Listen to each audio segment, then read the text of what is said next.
किसी शहर के रेलवे स्टेशन पर एक भिखारी रहता था।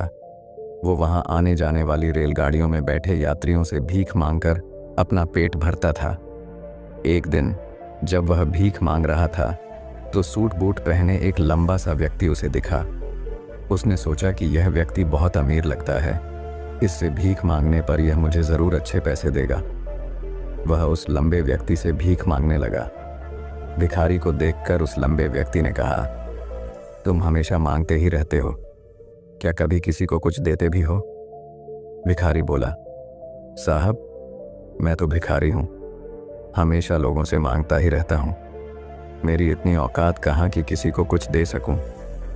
लंबा व्यक्ति बोला, जब किसी को कुछ दे नहीं सकते तो तुम्हें मांगने का भी कोई हक नहीं है। मैं एक व्यापारी हूं और लेन देन में ही विश्वास करता हूं। अगर तुम्हारे पास मुझे कुछ देने को हो तभी मैं तुम्हें बदले में कुछ दे सकता हूं। इतना कहने के बाद वह लंबा आदमी ट्रेन में बैठकर चला गया। इधर भिखारी उसकी कही गई बात के बारे में सोचने लगा। उस लंबे व्यक्ति के द्वारा कही गई बात उस भिखारी के दिल में उतर गई। वह सोचने लगा कि शायद मुझे भीख में अधिक पैसा इसीलिए नहीं मिलता क्योंकि मैं उसके बदले में किसी को कुछ दे नहीं पाता हूँ। लेकिन मैं तो भिखारी हूँ, किसी को कुछ देने लायक भी नहीं हूँ। लेकिन कब तक मैं लोगों को बिना कुछ दिए केवल मांगता ही रहूँगा। बहुत सोचने के बाद उस भिखारी ने निर्णय किया कि जो भी व्यक्ति उसे भीख देगा उसके बदले में वह भी उस व्यक्ति को कुछ ज़रूर देगा। लेकिन अब उसके दिमाग में यह प्रश्न चल रहा था कि वह खुद भिखारी है तो भीख के बदले में वह दूसरों को क्या दे सकता है। इस बात को सोचते हुए 2 दिन हो गए, लेकिन उसे अपने प्रश्न का कोई उत्तर नहीं मिला था। तीसरे दिन जब वह स्टेशन के पास बैठा हुआ था तभी उसकी नज़र कुछ फूलों पर पड़ी जो स्टेशन के आसपास के पौधों पर खिल रहे थे। उसने सोचा, क्यों ना मैं लोगों को भीख के बदले कुछ फूल दे दिया करूं। उसको अपना यह विचार अच्छा लगा और उसने वहां से कुछ फूल तोड़ लिए। अब वह ट्रेन में भीख मांगने पहुंचा।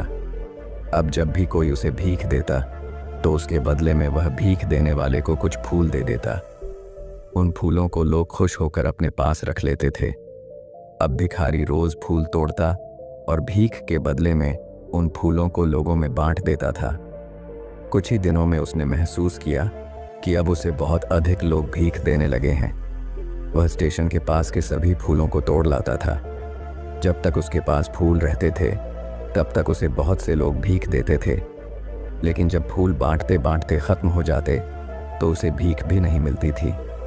अब रोज़ ऐसा ही चलता रहा। एक दिन जब वह भीख मांग रहा था तो उसने देखा कि वही लंबा व्यक्ति ट्रेन में बैठा है जिसकी वजह से उसे भीख के बदले फूल देने की प्रेरणा मिली थी। वह तुरंत उस व्यक्ति के पास पहुंच गया और भीख मांगते हुए बोला, आज मेरे पास आपको देने के लिए कुछ फूल हैं। आप मुझे भीख दीजिए तो बदले में मैं आपको कुछ फूल दूंगा। उस लंबे व्यक्ति ने उसे भीख के रूप में कुछ पैसे दे दिए और भिखारी ने कुछ फूल उसे दे दिए। उस लंबे व्यक्ति को यह बात बहुत पसंद आई। वह बोला, वाह क्या बात है, आज तुम भी मेरी तरह एक व्यापारी बन गए हो। इतना कहकर फूल लेकर वह लंबा व्यक्ति अपने स्टेशन पर उतर गया। लेकिन उस लंबे व्यक्ति द्वारा कही गई बात एक बार फिर से उस भिखारी के दिल में उतर गई। वह बार बार उस लंबे व्यक्ति के द्वारा कही गई बात के बारे में सोचने लगा और बहुत खुश होने लगा। उसकी आंखें अब चमकने लगीं। उसे लगने लगा कि अब उसके हाथ सफलता की वह चाबी लग गई है जिसके द्वारा वह अपने जीवन को बदल सकता है। वह तुरंत ट्रेन से नीचे उतरा और उत्साहित होकर बहुत तेज आवाज में ऊपर आसमान की तरफ देखकर बोला, मैं भिखारी नहीं हूँ, मैं तो एक व्यापारी हूँ, मैं भी अमीर बन सकता हूँ। लोगों ने उसे देखा तो सोचा कि शायद यह भिखारी पागल हो गया है और अगले दिन से वह भिखारी उस स्टेशन पर फिर कभी नहीं दिखा। लेकिन 6 महीने बाद इसी स्टेशन पर 2 व्यक्ति सूट बूट पहने हुए यात्रा कर रहे थे। दोनों ने एक दूसरे को देखा तो उनमें से एक ने दूसरे से हाथ मिलाया और कहा, क्या आपने मुझे पहचाना? दूसरा व्यक्ति बोला, नहीं, क्योंकि मेरे हिसाब से हम लोग पहली बार मिल रहे हैं। पहला व्यक्ति बोला, नहीं, आप याद कीजिए, हम पहली बार नहीं बल्कि तीसरी बार मिल रहे हैं। दूसरा व्यक्ति बोला, मुझे याद नहीं, वैसे हम पहले 2 बार कब मिले थे? अब पहला व्यक्ति मुस्कुराया और बोला, हम पहले भी 2 बार इसी ट्रेन में मिले थे। मैं वही भिखारी हूँ जिसको आपने पहली मुलाकात में बताया कि मुझे जीवन में क्या करना चाहिए, और दूसरी मुलाकात में बताया कि मैं वास्तव में कौन हूँ। दूसरा व्यक्ति मुस्कुराया और अचंभित होते हुए बोला, ओह, याद आया, तुम वही भिखारी हो जिसे मैंने एक बार भीख देने से मना कर दिया था और दूसरी बार मैंने तुमसे कुछ फूल खरीदे थे। लेकिन आज तुम ये सूट बूट में कहाँ जा रहे हो और आजकल क्या कर रहे हो? तब पहला व्यक्ति बोला, हाँ, मैं वही भिखारी हूँ, लेकिन आज मैं फूलों का एक बहुत बड़ा व्यापारी हूँ और इसी व्यापार के काम से ही दूसरे शहर जा रहा हूँ। कुछ देर रुकने के बाद वह फिर बोला, आपने मुझे पहली मुलाकात में प्रकृति का वह नियम बताया था जिसके अनुसार हमें तभी कुछ मिलता है जब हम कुछ देते हैं। लेन देन का यह नियम वास्तव में काम करता है। मैंने यह बहुत अच्छी तरह महसूस किया है, लेकिन मैं खुद को हमेशा भिखारी ही समझता रहा।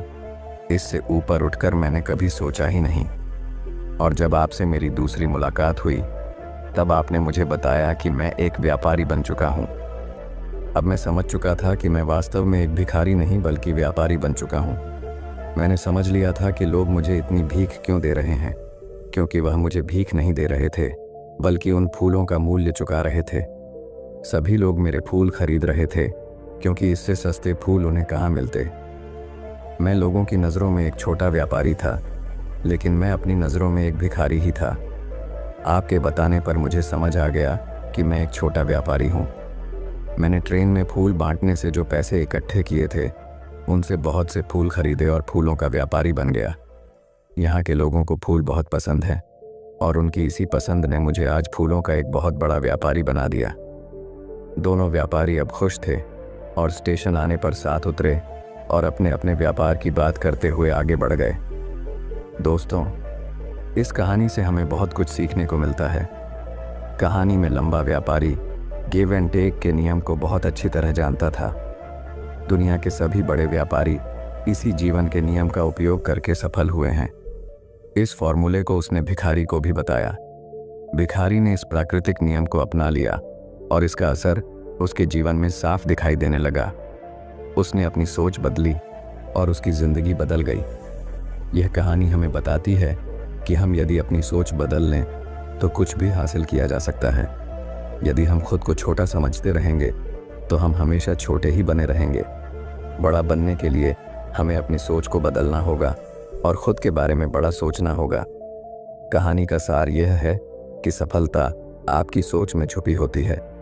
खुद का आत्मसम्मान जगाइए, अपनी सोच को बड़ा बनाइए और देखिए कैसे आप सफलता के शिखर पर पहुंच जाते हैं।